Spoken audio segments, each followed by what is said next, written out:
Hey, good afternoon, good evening, everyone. It's HazSpur TV back with Eugene. So Eugene, first of all, how you doing, man?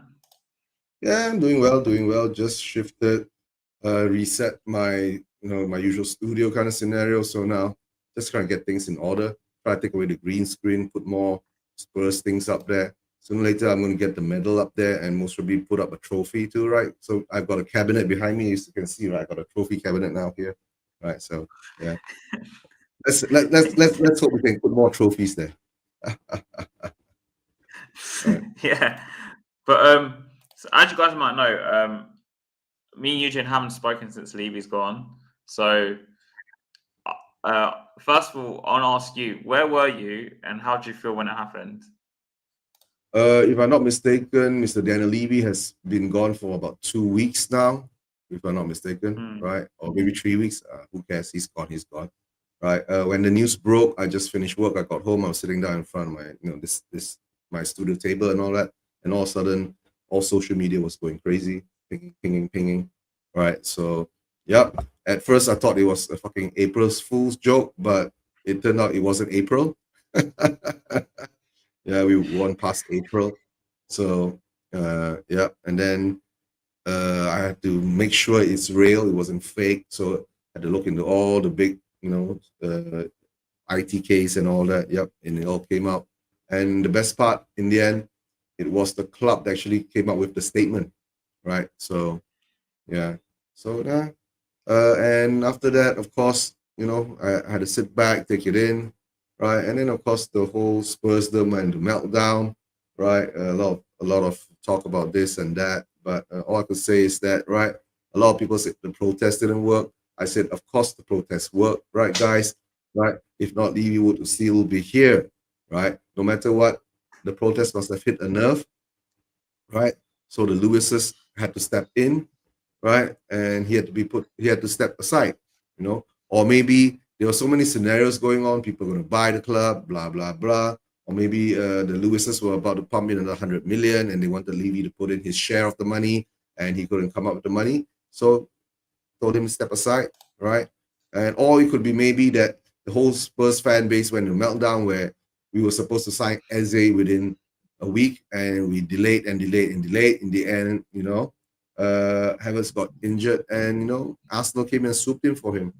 So all these maybes are there, but all I want to say is that, right, Daniel Levy's out. Uh, Now I have to rejig my channel because we can't be Levy out channels anymore. That's the first part. Right. No, Yeah. that's not the worst part, but that's the best part, right? So now we have to go back to more pure football content, not talk so much about the owners anymore. I will give Enoch 6 months to a year to prove, right, what they said, right, and not lie. I've had enough of lies from the club. I want the truth. If you can't do it, say you can't do it. Maybe the fans will accept it. Don't bullshit the fans, right? Because a lot of people are saying now, right? Imagine the Villarreal game, right? The cheapest ticket was £91 or £95, right? The cheapest tickets, right? £95 just to go and watch that game, right? But they're saying the upcoming Doncaster game, is that the Carabao Cup or FA Cup? I can't remember. I think it's Carabao Cup. Carabao Cup.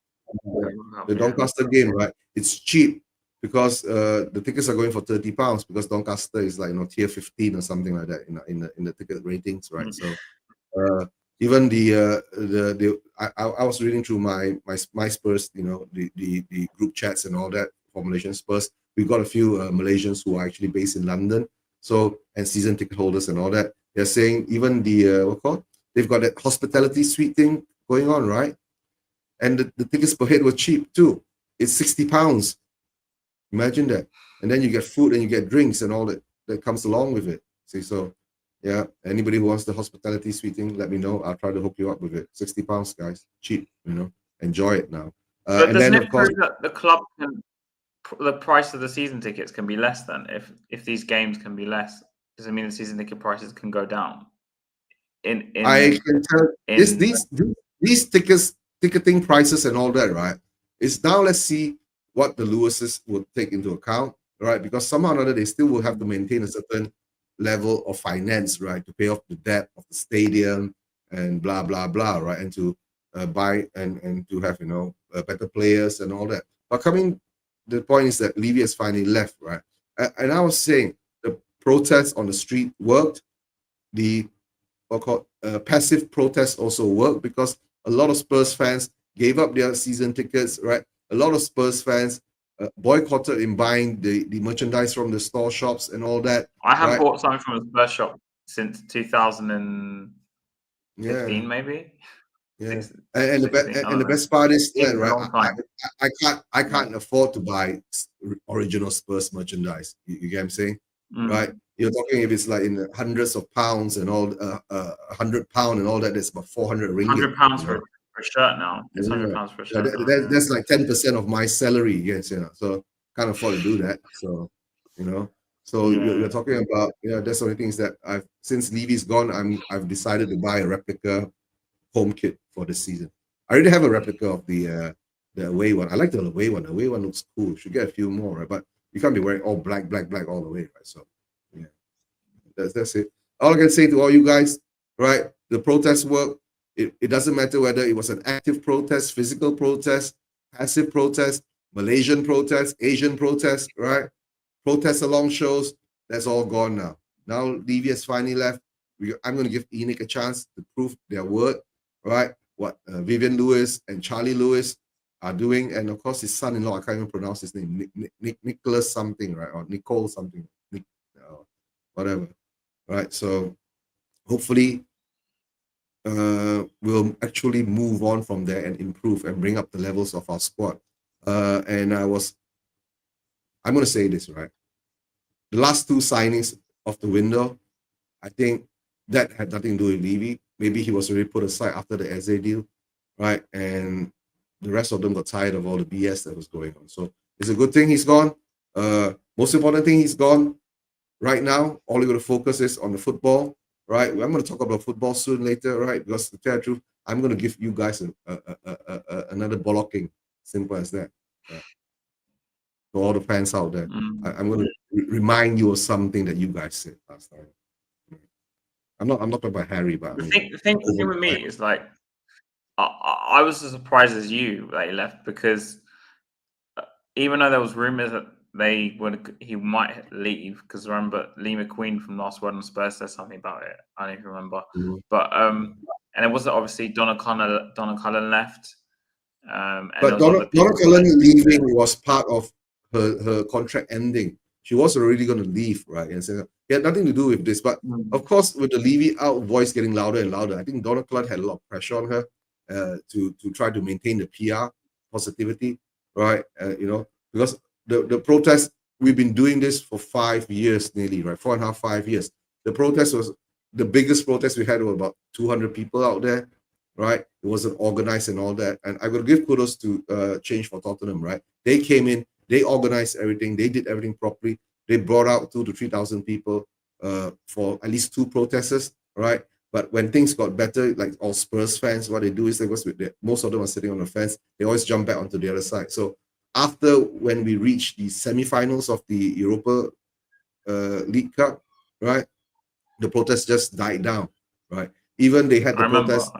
Yeah, even the first home game of this season, they had a protest. Only 20 people turned up. And to tell the truth, it doesn't surprise me, because remember when Stell used to do it, Daigle used to do it, right? It was around the same kind of people who turned up and protest, right? And I used to go to them. So there was like 30 of us, 20, 30 of us there outside the stadium. And of course the Super League protest was there too.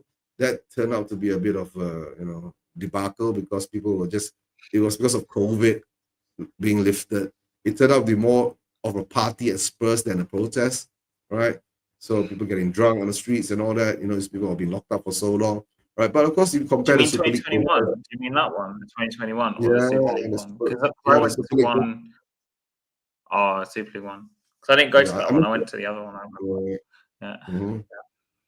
Right. So all I can say now, Daniel Levy is gone. So yay. That's all. He's finally gone. Yeah. But how do you feel about it, right? I mean, like for me, I feel like a burden has been lifted off my shoulders, right? Now more we can talk more about the football, not talk about what our club financial does, this and that, right? It's focus more on the football kind of things. That's all I say. I'm sure you. I mean, you were on a cruise, right? So you were mostly sipping pina coladas and were you opening up champagne bottles on the cruise, right? Yeah. Yeah. Well, because like Going to the roulette obviously, table, going to the roulette table and put it all on 25. He's gone. the funny thing is when it happened, I was like you, because I was just on my WhatsApp. And bear in mind, when you're on the cruise, like you're in the middle of the ocean, so you kind of lose like track of what day you're at sometimes, like what day of the week, where you are. Like I didn't know where I was. And obviously, we had internet on the boat, but it was a bit iffy. Like it was sometimes it worked, sometimes it wouldn't. But yeah, so We got Philly. we got Phil. But yeah, so like when it happened, I was like you. I didn't really believe it, mainly because I thought it was a joke. Because I saw the picture. You know the picture with they always put when there's an announcement. Yeah. I thought someone was trolling me because I saw it in a Spurs chat. And then, so then I checked Twitter. I was like, this is actually like real. Like this is actually real. Big up Elijah. Elijah, you're right. What up? Yeah, you took a nap? Nah, I was just live. I know, that's why you were just live, right? I thought you Yeah. No, just finished. Okay. So like when it happened, I was like you, Eugene. I felt a lot of relief. I was really happy. Like I was like buzzing when he left. So, but like long term, you're right. Now we can actually talk about the football rather than just the finances. But I think TJ made a great point last week saying that now everyone, like, there's no beef between anyone anymore that much because there is still beef, bro. You wouldn't believe there is still beef. Recently, there's something that came up again. There's beef again, bro. But it's not coming from the Australian side. I know what you're talking about. But like in general, most people like it's calmed down a bit. I think personally, like now the fan base looks a bit more looks more united now again. Yes, since Levy is gone. Yeah. Elijah, what are your thoughts on Levy? Yeah. Long time no see, Elijah. Long time no stream together. Hope you're doing well. Yeah, true. It has been a while, innit? Well, that's work, innit? I just work during the day now, so haven't had a chance to be on the streams in a while. But I thought I was happy. I mean, I think most people were happy, surely. And I think it was probably just like Sean Butler wasn't happy, he was probably crying. But I mean, everyone else, I'm sure was fine. I'm sure everyone else was fine with it. I mean, I don't pretend to know like all the ins and outs of everything that goes on, but I know a bit. But I mean, yeah, leaving, it feels like ages ago now at this point. But yeah, man, great day, man. You gotta love it. It feels like ages, right, Elijah? But it's only been about 2 weeks. Yeah, it hasn't been long. It hasn't been long at all. It's only been a couple of weeks, but it feels September like the 4th. Yeah, and I remember September the 4th, right? You remember Stell says our new Independence Day, you know? That's like Independence Day now. Yeah, literally been 15 days. Yeah, it was. Yeah. But the thing is, like, I don't feel like I have anything to moan about anymore. That's what it feels like. Not yet, anyway. No, like I'm with Eugene. I'm giving it a year, and then we'll see how it goes in a year. If the way we do transfers changes, then we're on the right track. If we still do this faffing around like we did for Porro for 1 month, then maybe Levy was just one of the problems. Maybe Enoch is like the bigger problem. I don't know. Oh, then don't worry, right? Then the whole scenario will become, Enoch out, right? Yeah, we'll see. I don't think we even go for Charrington. I don't think we even go for Charrington. I think because Charrington's a non-executive chairman, apparently. Yeah, I think we'll just go for Enoch. I think we'll be Enoch out. Yeah, we have to go for Enoch. If once Levy is gone and things don't change, right, it has to be Enoch, right? The only thing is that we have to give them a chance, right? I'm a person who will give people chances, right, to redeem themselves. The club has lied to us for 25 years. All I've been just saying, I'll just let the club know, right? Don't lie to us anymore. If we are shit, we're shit. Tell us we're shit. At least the fans knows that we're shit, and we don't have to fight over how shit we are. You get what I'm saying? So, but at this moment in time, give it a chance, right? But if it doesn't, it goes back to Enoch out. It doesn't matter whether Charrington or Vinay or whoever, right? Because in the end of the day, right, it will go back up to the top again, And Charrington, to tell the truth, is a non-executive chairman. I've been saying non-executive chairman don't have power to make decisions, right? They are only there as an advisory kind of scenario. So, and to tell the truth, Charrington is not a football guy. He's a finance guy. You know what I'm saying? So I think the buck will actually stop at Vinay or VV, right? The Arsenal fans call him VV, right? So I don't know. Let's see how it goes. And now we got Vivian Lewis in charge, so it'll be V and V, right? V and VV. VMVV. You got Vivi and Vivi, just ready. Vivian and Vinay, so it's V and Oh, VV. VVV. Right? So, yeah, triple V, right? Oh my god. But I feel like just a lot more relaxed. Like I At least don't it's go not games X, nothing. right? It's not triple X. Leave it out. True. You That know. would have been worse. But Elijah, like, have you changed jobs then? Are you not a bouncer anymore? No, well, I just do like normal security. But I still do like I'm still a bouncer, but like not as much as I used to be. I just do security and stuff Oh, right. now, just for Alright. the daytime. But like if they need me to cover, because I'm still in the same company, so if they need me to cover, then I just cover. But I was tired of late nights, innit? Like having to work nighttime and then go to college was just like it was eating away at my sanity. So I had to switch it up. And of course, Spurs YouTube takes that a lot from you too. No, yeah, and yeah, last season was also a lot mentally for football as well. Yeah. So I had to switch. How's your uni thing going? Is it good?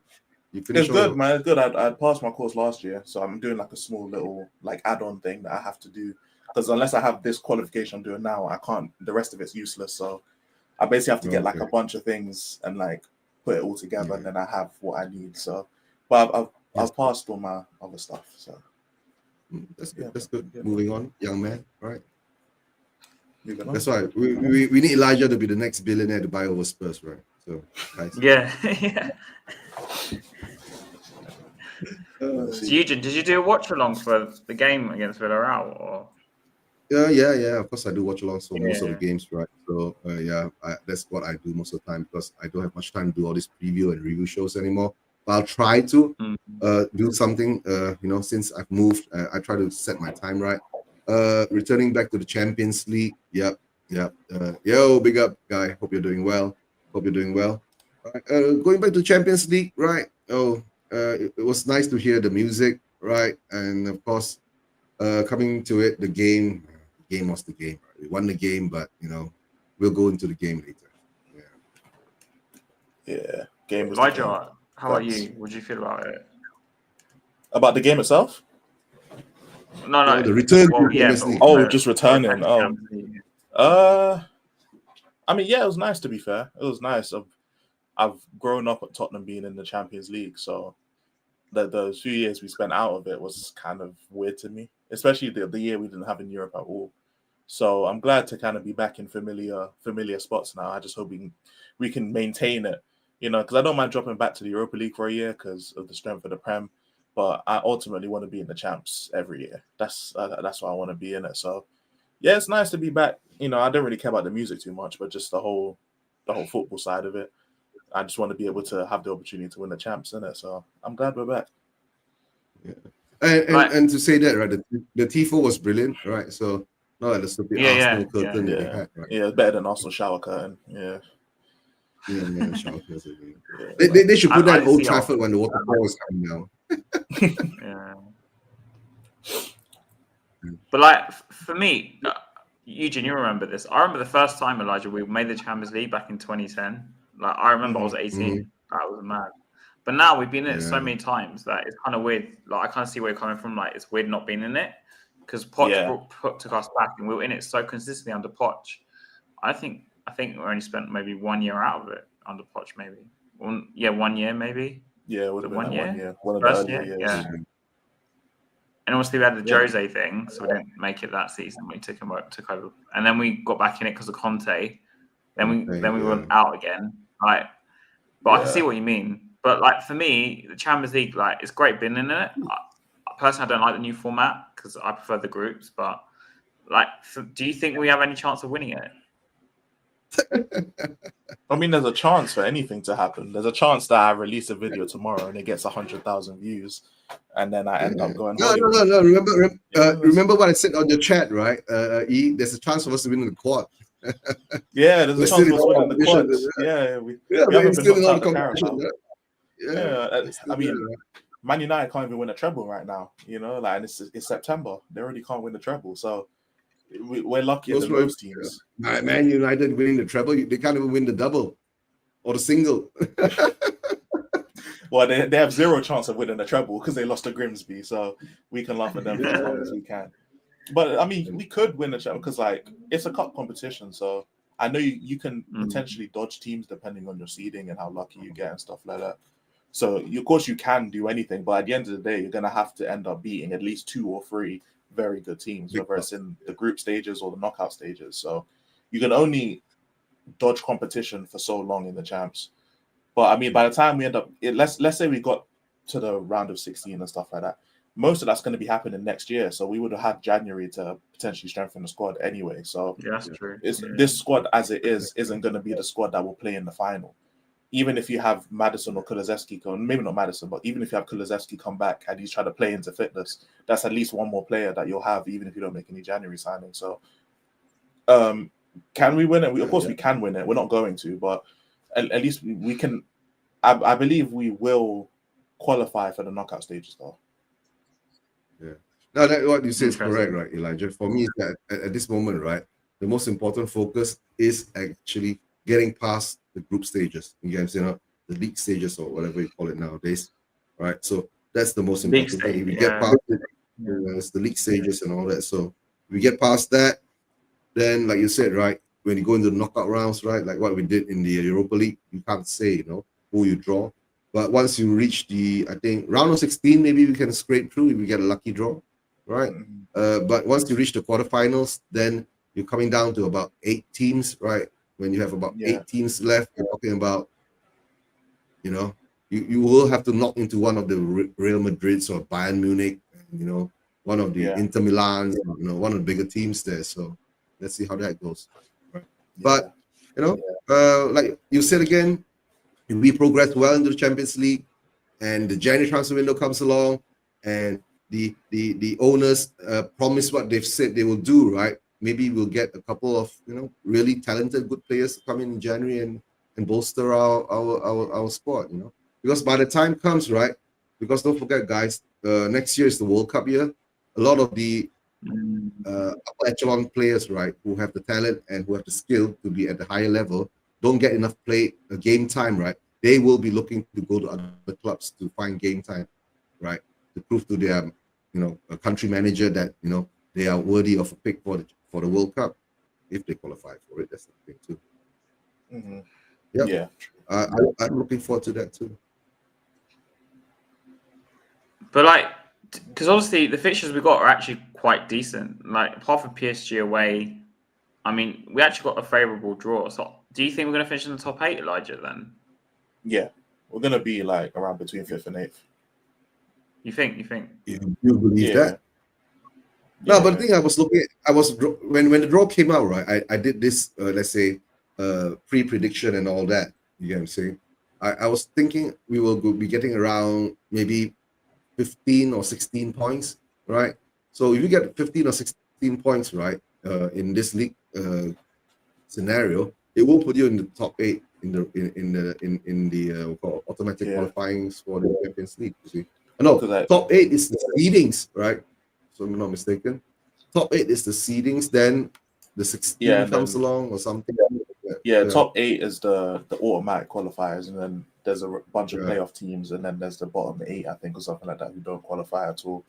But like we should, because like we have easier fixtures than most other teams. Like, apart from PSG away, like we just beat Villarreal, got Bodo Glimt, Slavia Prague, Copenhagen, Dortmund, Monaco, Frankfurt, and then one team that I'm forgetting. Who am I forgetting? Plus PSG, isn't it? PSG away. I've said PSG as well, but I forgot one team. But yeah, we have favourable matchups. To be fair, a lot of our difficult games are at home as well. So I think Dortmund will be difficult. Yeah. But that's the thing. But Like, the iffy games we have at home, because Monaco are not that great. And to be fair, they're away. Frankfurt, we've already beaten with Ekatike as well. We beat them, so we should be beating them now with a better team.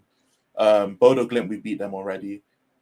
Slavia and Copenhagen, no disrespect to them, we should be beating them. And we've already beaten Villarreal. So we should realistically, at bare minimum, be walking out of here with 5 wins. Realistically. let's get to the Villarreal game, right? Let's get to the Villarreal game. Yeah. I was doing the watch along with a guy, right? And to tell the truth, the first half we looked. I was telling the guy, at the moment we look like a team of two halves. This first half we came out strong. We created. We looked impressive and all that. We got that goal, right? Which, to tell the truth, later I will be going on a rant on certain things, right? And then the second half we came up. They came at us more. We defended more. We still lack this intelligence to do proper counter-attacks and to make them clinical and to make them, get more goal scoring opportunities and all that. But the sad part is that I think if you look at the stats, right, we only had about one shot on goal kind of scenario, right? Even though we had about quite a lot of attempts, about 14 or 15 attempts, but there was only one on target or something that was safe. Right? And of course, the one that went in was actually a goalkeeper mistake and all goal, right? So there are a few iffy things at the moment that we need to iron out. Defensively, since the beginning of the season, I've seen Spurs being very composed, solid. They know what they're doing, and I can see the pride in defense from Romero and all that. But I still can't understand that we are not quick enough. Whenever we have the ball, right, we saunter out. We just slowly move up. There's no, movement that is quick, and So let's see whether Frank now has built up the defense. Now he has to enhance the midfield, and from there, then maybe we'll get a chance to go on to the next, part, which is actually trying to get in Xavi, Moani, right, and Kudos, right? These three guys, right, who are new, to actually get in sync and actually start, scoring goals. Because to tell the truth, we look at all our goals coming from these past 5 games, if you include the Premier League, right, in the Champions League.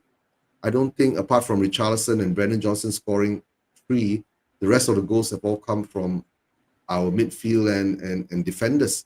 Defenders, a lot, yeah. It is a good thing. It's a good thing. If we can get our forward line to be clinical and start scoring goals, right, plus our midfield and defenders scoring goals, if you add that all up together, we might be looking at a very good season for us. We ain't gonna win the league, but at least it won't be like last year, right, guys? Yeah, fair. 17. That's fair. Yeah. But one thing I got to say, the other thing about Champions League is that we still have to give respect to Ange, right? He's the one who brought us there. We can't never forget that. No matter what happened in the league and all that, right? He is still the person that actually maneuvered past all the club Levy BS and got us a trophy, right? No matter what happens now in Nottingham Forest, right? It's Nottingham Forest. Fat Mac deserves him. Did you see though? They were 2-0 up and they lost to Swansea 3-2. That's the most Ange thing in the world, fam. He did that with Spurs so many times, man. Yeah. Did it so many times. Well, I got a smile though. But I hate Forest. Eugen, we look really disjointed, in my opinion, like where we play. Like we don't look like we clicked yet at all. Like when I watch. I'm glad you said it before I said it, because I've been parading Frank is on fraud watch and everyone has hated me. Yeah, I know. No, but like I said, everyone has hated me. But we have to give him his chance, right? But at least he has the moving forward part sucks. You know what I'm saying?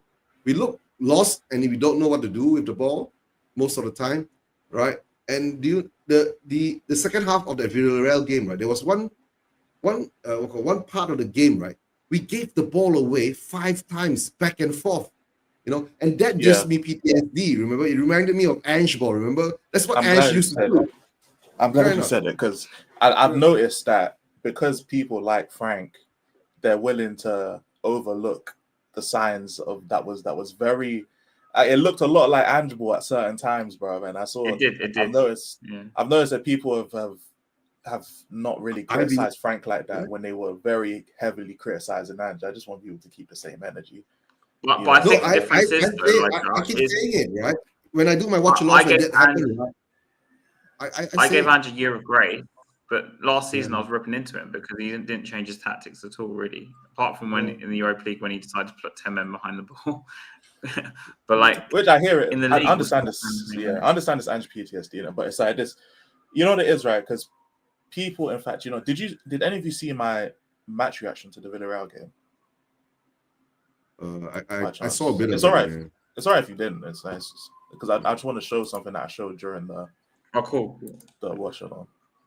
So if you didn't see it, So I'll wait to I show know. show the screenshot. Yeah, give it to. Yeah. So this is the Villarreal game. I know you instantly see what the problem is and how this was basically us under Ange in a nutshell. If you're seeing who this black player is, it's actually not our mid. It's not Sarr. It's Kudus. That's Mohamed Kudus right there. There's Sarr, and you're probably wondering, there's Bentancur. We're wondering where's the other midfielder, bro? Yeah, he's down here, fam. That's where he is. He's Bergvall. And it's Bergvall, and it's like, and I'm glad that I was able to see it because when I pointed out against Bournemouth, everyone was quick to say that it was just one game, and now it's happened again against Villarreal. So I want to see how, like, when I say people, I don't want to. I'm not talking about you specifically. I tell you this, right? This scenario, right? It's just not the Bournemouth game. It happened even during the games that we won. It happened against Burnley as well. Yeah, it happened at Burnley. It happened during M-City. You see the glimpse of it, but sometimes I don't think we can blame Frank too much on that. It's because our players were so psychoed, right? Because he has more or less the same players with him now. You get him, it's like bad habits are hard to break, so it takes time to break that bad habit. But the problem, I hear it, but where I disagree with you, Jen, I got to disagree. No, let me finish. But if this continues happening, right, that means the message, right, that Frank is trying to put through to them ain't getting through, right? And the other thing I'm going to say this, like, right, our fan base are a bunch of frigging flip-flops, right? When Conte was playing this type of football, they wanted him out, right? When we were pragmatic, when we were playing counter-attacking, and at least when under Conte, when he counter-attacked, of course, at the time he had Son and Kane, right? They were at their prime, right? We were killing the teams, you know? But now, when we see our team being pragmatic, right? What happened to that? We want attacking football. We want this style football, that style football, right? What's wrong with our fan base? Yes, you know. I understand you, but this is why I say that. This is why I disagree with the like that they've been tuned to do this from Ange, because 5 games in with Frank and we're better defensively, just like that. Like the shape is better. Everything about us defensively is better. So the defense can adapt and change. About defense, but that's what I'm saying. Like when you said that the midfielders have been cycled to do that, I understand where you're coming from. But the defense has changed completely, and we look way better. And it hasn't taken. They're not doing the same things that they were doing. So like the reason I point it out is because like basically what you said in it is consistency. Because if you want to say it's the players, like I say, when I say you, I'm talking about in the general sense. But like if people want to say the players have been conditioned to play this way, okay, but that means they were also conditioned under Ange. But we weren't talking about it's the players' fault under Ange. We're talking about it's the manager's fault for his tactical decisions. If the players are doing this under Frank, I'm going to keep it consistent and blame the manager for his tactical decisions. Because as you said, Eugene, we saw this against Burnley. It's just they don't have the quality to do anything. We saw this in pre-season, but everyone was saying, oh, because it's pre-season, we can't take any stock in it. So like, okay, cool. We saw this against Bournemouth, where they actually had the quality and we lost.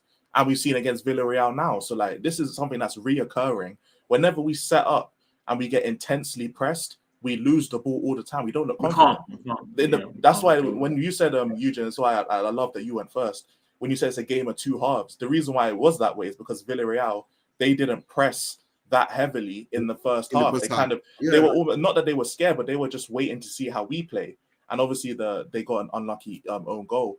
But like in the second half, they stepped the press up immediately, and we just started looking like we couldn't deal with it. The same way the Bournemouth game, they instantly started pressing from the first minute, and we couldn't deal with it until they basically stopped pressing and they sat back for the last 20 minutes. That's when we started looking in the game. And a lot of that has to do with the positions that Bergvall and Sarr take up, even though they've been good for us so far. And I love Sarr, but look where he is. He's hugging. He's further forward than the striker. That's an issue to me, especially when they're pressing and we're supposed to be building up and playing through the press. I see Bentancur, in the middle with players surrounding him, and Bergvall's running away. Yeah, and Bergvall's running away from the ball. What's he running away from the ball for? Bentancur's being surrounded by a bunch of Villarreal players, and it happened against Bournemouth as well, with Pelinha was dropping back to help with the build-up play. I'm seeing Bergvall run forward, or not Bergvall, Sarr run all the way forward. Makes no sense to me. And if I keep seeing it, I'm going to assume that it's the manager's setup of how the midfield's supposed to work. And if we're going to play direct, because I heard someone say we're going to play direct, I understand that, but we're not playing direct enough then, because we're playing it out the back. Vicario is taking goal kicks, playing it to Romero. So that's not direct. Yeah. If we're playing direct, we would shove as many people up front as we can and just play it along instantly. That's what we do if we play direct. So I'm just looking at the tactical setup of the midfield specifically. That's where my biggest issue comes with, because this is something that's just been happening constantly, and we've just, against Man City, we were the inferior team, so we had to switch it up. Against PSG, it was the same. But when we're playing against teams that are on our level, or maybe we're slightly better than, we have to take control of the game, whether it's possession or where we just need to impose ourselves on the game. And when they try and impose themselves on us in terms of heavy pressing, we can't counteract that because of the tactical setup of the team. And we've seen it. I know it's only been 5 games, but like, how many times do we have to see, like, same thing with Angeball, how many times do we have to see Angeball to know that these are the issues that could have a problem? I know we were winning games at the start, but like, Ange wasn't switching up how he was playing. We all knew watching it, bro, if they have some pacey wingers, bro, we're cooked. Like, we knew it because we kept watching it. And what happened? Teams realized, we just need pacey wingers, and they're cooked. So they kept playing pacey wingers, and we kept getting cooked for literally 2 years. That's how it works. So, like, I understand Frank can change these things and all this stuff. I understand that. But when I see, I just report on what I see. If I see some problems, then I'm going to say they're problems. It doesn't mean I'm Frank out. Doesn't mean I think he's not going to change them. Doesn't mean I don't think he's going to fix them. But they are problems as of right now that we have to solve. Yeah, that's true. That's true. But I noticed something. The first game against Burnley, you spoke about the position Bentancur took up, right? So when we had the ball with our defenders, because I was at the game, right, and where I was sitting, I could see Frank at the bottom. He was gesturing to this area, like in between, like the defense, almost like a central centre back, almost like Because like what happens is basically what midfield to drop in. Yeah, that's literally what they do in it. Because like if you, especially the Bournemouth game, because it happened in Burnley as well, but in the Bournemouth game, I don't know if he's at the stadium but literally Pelinha, because they played Pelinha. I missed that one. Okay, fair. But what would happen is we'd end up basically playing a 5-1-4 basically, because we played Pelinha, Sarr, and Bentancur, I think it was, and Sarr would basically run up to where Richarlison was, so that would take him out the game completely. Because for some reason, instead of being a midfielder, he wants to be another striker because he's scoring. So he just ran up to where Richarlison was and just sat there. Pelinha or Bentancur, whoever got the ball first, would drop between the centre backs. It would push Romero and Van de Ven more towards like the edges of the box. So we'd basically have like a 5 shape, and it was supposed to help with build up. And then you'd have one pivot in the middle. What would happen is Bournemouth would just press. Like, have you guys seen the 5 on a dice? They would press in that kind of way. They would press like the 5 on the dice. And what it would do is it would isolate Bentancur or Pelinha right in the middle. So they basically got iced out the game. And because we had 3 centre-backs at that point, because we had 3 centre-backs at that point, the only thing you can do is go backwards. So they'd go back to Vicario and he'd kick it long to Kudus, who would lose the ball because he's basically isolated on his own. And that was basically rinse and repeat. And they'll put like 2 or 3 men on Kudus at every time. Literally. So they shut us down for 50, 60 minutes. And it wasn't until they ran out of steam and said, you know what, we're just going to sit back. That's when we started taking control of possession for long periods of time. But Bournemouth basically had us in our back pocket. Yeah. We had our first shot in like, 17 minutes? And we didn't, something like that. You said, right? When we had that time, right, we didn't have the creativity to break it down. You get what I'm saying? And the time, of course, Xavi wasn't around, right? And most of the ball went to Kudus. And you could see that Jet Spence had a fear in him, right, of passing the ball to Brennan Johnson. or Brenda, right? In all those games, because we could see all our attack were all on one side, right? And every time if Kudus had the ball, right, Bournemouth would triple team him, and he will lose the ball, and then it all recycles again. And whenever I saw Jet Spence gets the ball, right, he runs down, he looks, it's Johnson, and then he turns back. You get what I'm saying? Because it's, I think the psychological thing is that if I give Johnson the ball, he's going to lose the ball. Yeah. You get what I'm saying? Yeah. So, and that fear is there. So the thing is now we're coming back to the sense that we've got Moani here, we've got Xavi here, and we see that Xavi it looks good on the left, but problem is that he's not playing his right position. He doesn't have that pace, right, to run down that wings. To actually, he can take on his man, but he can outrun his man. You get what I'm saying? So that's lost there again. So there's things that, we really needed that a Savio kind of winger on the left, but we didn't get him. So at the moment, we are stuck with it. We are stuck with this scenario. For me, with Xavi Simons, I think he's too right foot dominant. It's the exact same problem with Kulusevski when he plays on the wing. When he plays on the right, because he's too left-footed, you know what he's going to do. He becomes predictable at times. You can just shade him towards the right, and then he goes backwards. I think it's the same with Xavi Simons in a way, because Xavi Simons barely runs down the line. It's usually Spence overlapping him, if you notice. Like, he doesn't take the ball and then drive down the wing, partly because he doesn't have the pace, like you said, Eugene, but also because he wants to cut in, because he's just so right. And he cuts it all the time.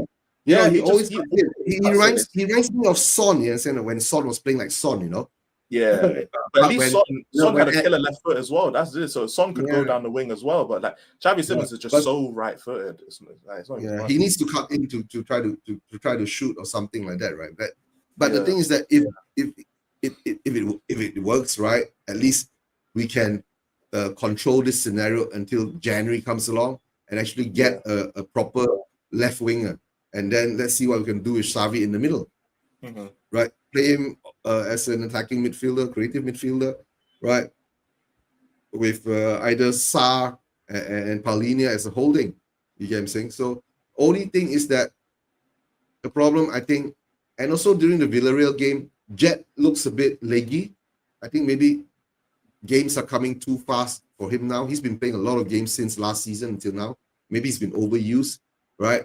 And I think after playing for England and going for the international qualifiers and all that, he's come back a bit jaded and he looks a bit off form during the Villarreal game. I hope maybe Frank will notice that, and maybe in the Brighton game, I'm sure you're going to go to the Brighton game soon, right? Has Harry? I was going to ask so you, we once go you're to done, Brighton. Anyway, carry on. Let's pivot down to the Brighton game, right? Maybe Frank will see what he needs to do now is to actually bring Jet back in to be on the bench. Let Udogie have a run out there, right? And because Jet Spence at the moment, to tell the truth, right, he's our utility fullback to play on the left or on the right to cover Udogie and to cover Porro. You see, we don't have an actual cover for both sides at the moment. So I guess that's where we lack in that depth. You see, so if any one of them get injured, both of them, any of our three fullbacks get injured, right? Who is going to be our next fullback? Ben Davies can't play there, right? We all know that. Hey, Thomas Frank said himself, hey, Ben Davies is a fullback option. He said it himself. So, yeah, man. Bro, if I mean, okay, if you want to put Ben Davies there, right, that means you have to play something like a 5 at the back, or where he doesn't have to run up and run down. Because Ben Davies can run up and run down for about 5 times, right? Then after that, he's gone. He's burned out, right? But I was going to ask you, Elijah, what do you think is the solution for the left wing? Because obviously we didn't sign anyone like Savio. Yeah. What would you do for the next 3 months, 4 months till January? Because there's rumours we might go for Savio again. But who would you play on the left, ideally? Or what would you do on the left-hand side to mitigate? It depends on who we play, to be honest. If we're going to be able to dominate the ball, then I would probably play. I don't know. I'd probably end up playing maybe like an Odegaard there. But if we're going to be playing counter-attacking, I'd play Brandon Johnson. But I think the left wing should be in position where it's weird because even the way we play with the midfielders, I think the way we play with the midfielders counteracts the left wing option a lot, because they have to basically be him and Kudus, or the wingers have to be the creators in the team. So the creators, in a sense, they want to cut in. Like Kudus is a cut in kind of player. He's not really a touchline winger. He wants to cut in and cross the ball in with his left foot. And then Xavi Simons wants to cut in and shoot with his right foot. And at that point, like, they're wingers, but they're not really wingers. They're more inside forwards. And that's just counterproductive when you're trying to play a 4-3-3.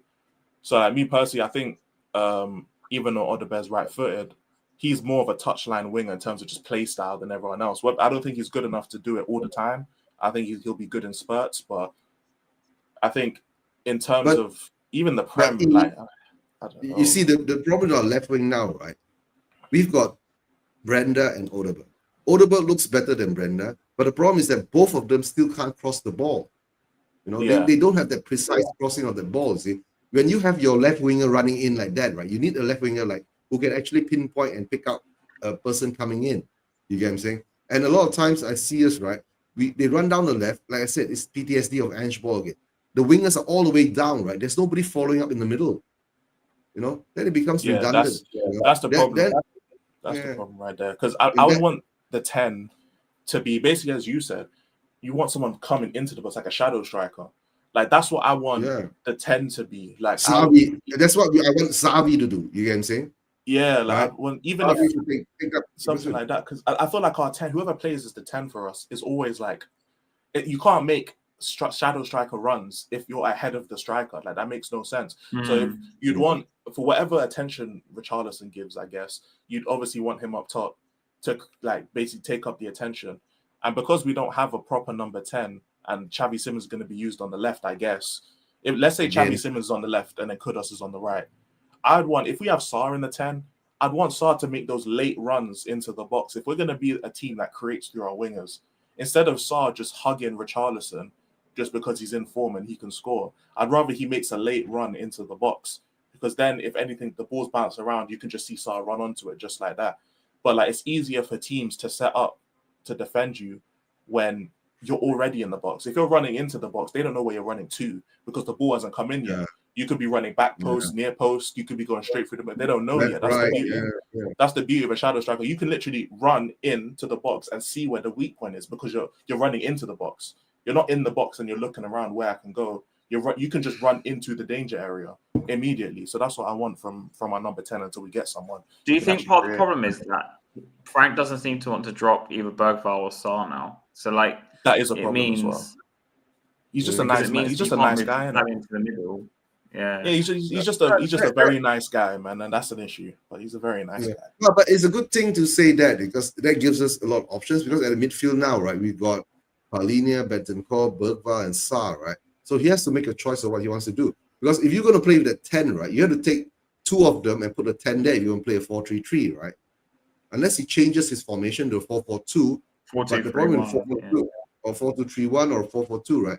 The thing is that if you play a 4-4-2, we don't have that combination striker there. We don't have two strikers who can actually combine, you know? Yeah. Who are you going to put in there? We only got Richarlison and Moani, right? At the moment. Solanke is out, right? And Moani's just come in. Whether Moani will fit into this style of football, we still don't see it, right? We saw him play about 15 minutes in the Villarreal game, right? The only thing that he got was, I think, a yellow card out of it. So I think that needs a lot of tweaking at the moment, right? Unless at the moment now you're saying that you're going to throw Richarlison on the left, but Richarlison doesn't have that speed on the left, but he used to play on the left for Everton, right? But maybe he can cross the ball into Moani as the main number 9. And then you get Xavi in the 10, And then you get Sarr and either Sarr and Benny or Sarr with Palhinha or Palhinha with Benny, depending who you play. You play a very strong team, then you need a very strong midfield, right? Then you play Palhinha and Benny, right, to control the game. Because during the Villarreal game, play those four in front, I think. And during the Villarreal game and then a lot of games, right, when Bentancur plays, right, I see him when Romero goes up, he drops back as the center part of the center back combination. Van der Ven as well. Van der Ven, or when Van der Ven goes up, he drops back with Romero. You see, so right then you lose a midfielder, right? So because they both like it running up with the ball as well. Both our centre backs like yeah, doing that, and Danso likes yeah, doing that as well. I don't know what it is with yeah. our centre backs. They don't want to just sit back and just stay there, bro. They all want to run with the ball and dictate play, bro. I don't know why they want to do that, but Yeah. you And know, the worst fair part, enough. they're not even running up with the ball, right? Sometimes Romero just pulls on to Romero the just ball. He runs up. walks. At least Van de Ven Romero has the walks up. ball. Yeah, Romero he just runs. strolls to the halfway line. It's just like, oh, I'm over Yeah, here he's now. true. Yeah, He He just just walks. He's saunters like, down to whatever. Yeah, he's like, But at oh, least I'm with gonna look Romero, over here real quick. You know, just don't mind me. Yeah, we can see whatever. yeah, that's the thing, you see. What team for Brighton and what for Doncaster? Oh dear. Yeah. Brighton is bringing Because back I more imagine people. he's gonna put all the French players in Doncaster, right? And then he's gonna play all the first teamers on the weekend tomorrow. Yeah. Yeah. Now true. for Brighton, to tell the truth, right? Brighton away gives me PTSD of last season, right? When we were up 2-0 and we lost the game 3-2, right? Yeah. So, but I don't think it'll be that bad this time. But like you said, Brighton, I think will be playing a strong team again. The back four will not change. It will still be the same back four that we have. But unless there's a slight tweak, like I said, rest Spence, bring on Udogi. Just tweak. Midfield, let's see whether he's going to go with Paulinia and Bentancur or Bentancur with Sa. You can say that, right? And then I think at the moment now, somehow or another, if we're going to place Xavi on the left, right, we will need Berival as part of that creative kind of midfielder role. You get what I'm saying? So it is what it is. Unless I think we change it. he'll play Bentancur and Paulinia tomorrow, and I think he'll put Sarr or someone or Bergvall in the 10, and then he'll play Xavi, Kudus, and Richarlison because that's what he seems to favour online. And then against Doncaster, he'll put like Odegaard, whoever didn't play between Bergvall and Sarr, Gray. No, I you don't see that kind of team. Hey, don't even say that name, right? That name has gone missing. He's not even in the squad. He wasn't in the squad. Yeah, and no one, Right, no one said shit. No, he Yeah, wasn't no in one the squad said against anything. West Where's Ham. Gray? I was getting so much hate as the Archie Gray guy last season. He's not even in the squad no more. And people don't give a fuck. I didn't even know he wasn't even in the squad. I didn't That's what I'm realize. saying. Of course, nobody knew. And that's what I'm saying. Has nobody knew because no one cares about bro. But when I said it last year that he's mid, everyone wants to argue with Elijah, bro. But now he's not in the squad. No one gives a fuck. It's crazy. Yeah. Everyone. But the thing It's is, last interesting, season, Gray, because everyone said that Frank will turn Gray into a player or something because Frank wanted Gray at Brentford, remember? So everyone They seen him. They seen him against Burnley. Frank you saw him against Burnley, and Frank was like, "Nah, never mind, never mind." But the thing is that Gray is still young, but the price tag on him, was too high, right? But the thing is that if Frank wants to give Gray a chance, right, maybe it will happen in the Doncaster game, right? Because the Doncaster game, right, the front three, I will hope to expect to see Odegaard, Moani, and maybe Brenda. Brenda goes back onto the right side. You get what I'm saying? It'll be Johnson, Moani, Odegaard, and who else is that? And don't say Tell. And don't say Tell. Please don't say Tell. He's gonna play. I'm gonna say Tell. Oh my God! Please don't say Tell. Right? For all you know, right? Tell will start ahead of Moani. Surely Moani has to start against Doncaster. Surely. Conor Moani will start striker. Tell will start left wing, and then right wing will be either Odegaard or Brendan Johnson. That could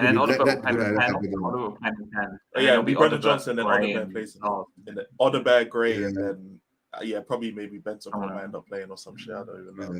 I don't know. So, but then our back line will be Danso. I'm sure Danso will sure be there, right? And Udogi, and then I don't know, and then probably someone else. To be honest, I think Porras, and then obviously Kinski in goal, innit?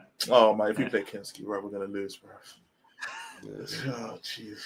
He's gonna play against Doncaster, man. He's gonna play. We're not gonna lose against Doncaster with Kinski there, right? So, is it away or home? It's at home, man. It's at home. Oh, it's at home. Yeah, it's at home. We're at home against Kinski's got a mistake in it, bro. We already know Kinski, man. Elijah, please, we're not Manchester United, right? So don't be too worried. No, we'll beat Grimsby, but Kinski against Kinski, he always has a goal error in him every time he plays, bro. But not as bad as Onana, right? So yeah. Yeah, he's better than Onana, to be fair, but that's like saying you're better than me at running. Like it's not a high bar. You know, I could give you maybe like 2 minutes of running and then I'm done for the day. You know, but they said right, we do need to rotate because if I'm not mistaken, after Doncaster, who are we playing? We're playing Villa or something like that. We've got we've got another home game though. It's at 8 o'clock on the Saturday. I can't remember who it was. Oh, we're playing Wolves. Yes, after Doncaster, we're playing Wolves at home. Oh, we got. Yeah, it's at 8 o'clock on Saturday. It was supposed to be a Sunday game. Yeah. It was supposed to be a Sunday game, but they changed it and put it on Saturday. They moved our games again in November as well. I don't know if you heard. We've got what's it called? Fulham at home on the 29th of November is now 8 o'clock. Oh, they moved it. Yeah. Probably because of Champions League, I'd assume so. We've got PSG away on the 26th. So So it's going to be watch-alongs at home. Yeah. All the 8 o'clock games is about 3 November's 3 a.m. November fixtures, man. November fixtures: Chelsea at home, Copenhagen at home, United at home, Arsenal away, PSG away, Fulham at home, Newcastle away. Oh dear. We play all our tough fixtures in one go. But that's what I like though, because it should give us enough time to like get enough continuity. And let's say we even falter during November, it's cool because don't say that word, right? Don't say that word. Give us enough time for continuity. That means that if we're gonna be shit, right, we're gonna be shit all through. Oh yeah, we're gonna be shit the whole month. I can already see it. But even after that, we'll have even into December. Like December's a tough period as well, because we've got the Newcastle away. We'll have Liverpool. We'll have Nottingham Forest away. We'll have Crystal Palace away. So those are difficult. Yeah, those are difficult. But from like the new year onwards, we'll have some easier games. And like we got Man City, it's a pretty easy game. We've got Sunderland, West Ham, Bournemouth, Burnley, Man United. That's an easy game as well. So what I'm saying. So that we'll have easier games once the new year turns around. But don't say Man United will be an easy game, right? By the time Emery might be sacked. Oh yeah, true. Now if Amarim's still there, it's an easy game. Right? If Amarim's there, if he's not there, we're cooked. Who's there left for United to get though? Like, what managers are there really for them to get? I don't know. We don't know, but at the same time, anyone can just decide to go in United, isn't it? It doesn't have to be a free agent. Like United, right? Amarim wasn't a free agent. So he wasn't. They could turn around and say they could turn around and say they want Iraola. You can say Bournemouth's doing so well. Yeah, that's not. I didn't think of Iraola or Glasner. They could just say, you know what, you're about to leave anyway. You might as well. Glasner might go. You're right. Glasner might go because I heard he's unhappy. There was rumors to be unhappy. Even Unai Emery. Like I don't know how safe Unai Emery's job is at Villa right now, but if Aston Villa keep going the way they're going, they haven't even scored a goal yet in 4 games. So in the league, not one Premier goal. In the league, not one Premier goal. Or they scored a goal. Yeah, there you go. So I don't know if they scored a goal during the Carabao Cup, right? So that was against who did they play against the Carabao Cup? They scored a goal against. They played, and then they lost in the penalty shootout. So. Oh, that's jokes. But yeah, I don't know if Emery's job is in screw. If it is, then United might take a punt at Emery. So that's someone who they wouldn't even have to pay to get him out of his contract if he gets sacked. So. Yeah, United do definitely have options just in the Prem alone. But even like Amarim, who said earlier, like he was a highly touted manager at the time, but they just paid him the money and he left Sporting. So like managers aren't like they're not tied to their club, innit? Like if they get enough money, managers don't have transfer embargoes during the season. You know what I'm saying? There's no we don't have to worry about 35 Romano tweets when it comes to managers, innit? Like they'll just pay the money. And they'll just go in there, so we don't have to worry about that. We'll be fine. Managers will be managers. We can leave anytime they want to, right? Yeah. That's what I said. Yeah. So score predictions for tomorrow? Yeah. You go first, Steve. We're talking about that before anyway, but 2-1 Tottenham. 2-1 Tottenham. Okay. I want to. The sad part is, right, at the moment, right, the past few games that I've been seeing, tough. The easy games, we score goals. The tough games, I mean, you're talking about Burnley, Manchester City, and West Ham are the easy games, right? We score goals, right? Teams who are tough on us and we're away, right? And if they press us a lot, right, we seem to be lost and can't create. And I want us to win 2-1, 1-0, right? It could have ended up in another 1-0 game again, some lucky own goal again, and then we hang on for our lives, Squeaky bum time for the next 85 minutes or some shit like that, right? And but Brighton seems to be, and don't forget, bro, we played midweek. They have not. That's another thing. That's my fear. But being a Spurs fan, I'll follow E. I want us to win 2-1 too. That's it. Yeah, I see a lot. I want us to win, but I just don't see us winning. That's the only problem. Like, I hear it. But yeah, even my whole chat was saying 1-1 draw as well. I think we're going to draw 1-1. I'd even take a draw now because, I mean, last year I've got, we were 2-0 up and we bottled it. So if we draw 1-1, I'll take the point. Last year, Harry, we didn't deserve it, right? Remember? We definitely didn't deserve it. Well, it wouldn't have changed anything. Remember our manager said it wouldn't have changed anything, right? Substitutions wouldn't have changed anything, remember? Is that what he said? Substitutions wouldn't have changed anything. Yeah. So, but now this year, I don't know. I think we have a slightly better squad depth, right? Depending on who is going to put up front now, the first 11, right? We like you said, the starting lineup, right? The back four picks itself, unless Udogi comes in for Spence for a rest, right? Because he did look a bit leggy and a bit dazed or confused during the Villarreal game, even though at home. The midfield, you were saying, it's always the throw of the dice between Bergvall, Sarr, Benny, and Paulinho. These are the four guys to be chosen for 3 spots, right? The front three, I don't think he will change it.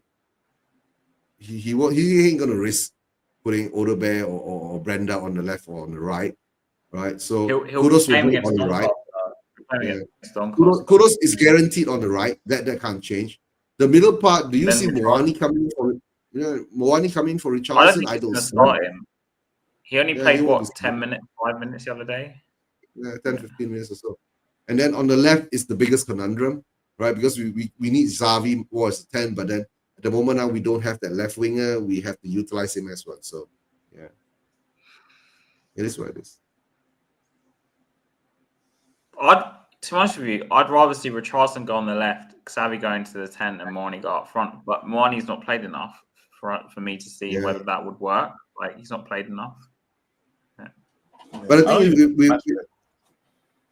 he's not match fit. Not 100% match fit yet, right? But the thing is, with Xavi at the moment, right, I only can see him last about 75 minutes in the Premier League game. Because the intensity, the physicality, right? He needs to get used to that part too, right? He plays in a German league before. He's coming to the Premier League. So a lot of times I see him needs to adapt to that kind of pace and that kind of physicality and the intensity, right? Maximum he can last is for about 75 minutes in the Premier League game. You get what I'm saying? That's how I see it. And I think slowly it will build up. But the problem is that if we are comfortably ahead in the first 75 minutes, then it's okay, like what we did during West Ham, right? We did the wholesale changes and all that. But if we're still chasing the game or we're down 1-0, right? Do we have that player who can actually change us carry us to the next level to change us in an attacking style? I haven't seen that yet, right? It's not to say that you bring on Moani and then everything changes and he scored 2 goals or something like that, or assists or something, right? But the thing is that we do know we don't have confidence in Intel, right? We really don't have confidence in Intel to bring us up, right? And Odebear is still, right, to me, he has the pace, but he lacks the quality of the crosses, right? And I haven't seen him beat a man yet this season when he's come on to play. You see? And you don't talk about Brenda, right? Nobody wants to give him the ball. For obvious reasons. Yeah. So we're back to square one again.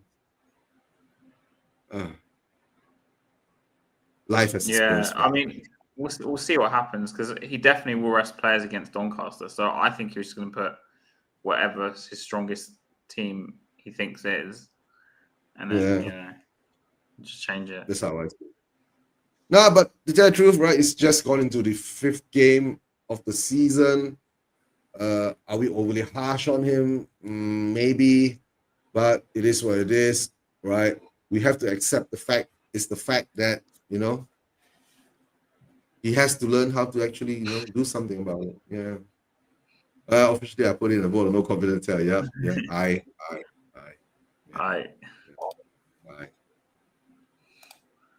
So, Eugene, are you doing a watch along tomorrow, or? Yeah, I'll be doing a watch along, but I'm not sure whether I'll be. I think most probably I'll do my normal watch along. I'll do it from the the Mamak restaurant with all the Spurs fans. I need to set the channel up, set up. I got to see what happens first. Because usually when I do the watch alongs, I have Jens running my back room for me because I'm at the Mamak store, so I don't have to bring my laptop and all that out. So it's easier. Let's see. I need to drop Jens a message. I'm not sure whether he's free. If he's not, I might decide not to go to the Mamak restaurant to do the watch along. I might just do it straight from home, right? Which is more comfortable, right? See, I've just moved so now I've got my jerseys all hanging in the back there. Yeah, change my layout. No more. But the only part I still have to figure out about this shit here, the fan. Yeah. Just see you waving around. Maybe I hang the winner's medal here or something like that, right? While it swings. Yeah, fair enough. Or you just paint little like Tottenham signs on it. It'll make it make it a part in the background. Yeah, that's it. Yeah. We'll decide about that. Yep, I'll be doing watch along, right? And of course, Guy we're playing away. You going to Brighton or are you going to join me for the watch along? Yeah. I think he's gonna join you because you're away. Yeah. Most probably he'll join me. Yeah. The worst. So let's see how it goes. Yep. What does that mean? Yeah. Oh no, I've seen some bad Spurs jerseys. I don't know. Yeah. It can't be the worst. Surely. I think I just realized we have the worst jerseys we ever put out. Oh yeah. Ain't going to Brighton, right? That shit all. Yeah. Okay, I don't want to go Brighton. I thought Brighton's a nice place, right? It's nice in terms of it's the coast, isn't it? So you have a little beach side, but I mean it's still England. But I know, but Guy is not a beach person, so yeah, true. Say wash off his black makeup. To be fair. But now he's doing watch along, right? He will usually do his watch along too, right? So yeah, I got my watch along. I'm gonna be there. Are you doing one as well? Okay. Yeah, I always do watch alongs. Well, as many as I can anyway. So let's see how that goes, right? Most likely to drop. But at the moment, let's see. It's either I'll be doing it from home or I'll be doing it at the Mama restaurant. Simple as that.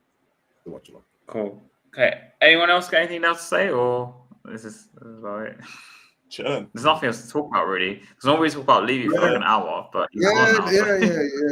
We lost. The thing is with us all Spurs fans now, right? We're Levy out, right? We lose about half an hour to an hour of content because there's nothing to talk about Levy anymore, right? So it is what it is. Let's be happy about it, right? Anything said sooner or later we'll find something to talk about, right? But at the moment now, let's hope that we're talking about happy things, right? Guys, don't forget, subscribe to HazSpur TV, Spurs Vision TV, and Too Much of E. And as always, come on, Spurs. And then always Levy gone. Oh yeah, Levy's gone. Levy's gone.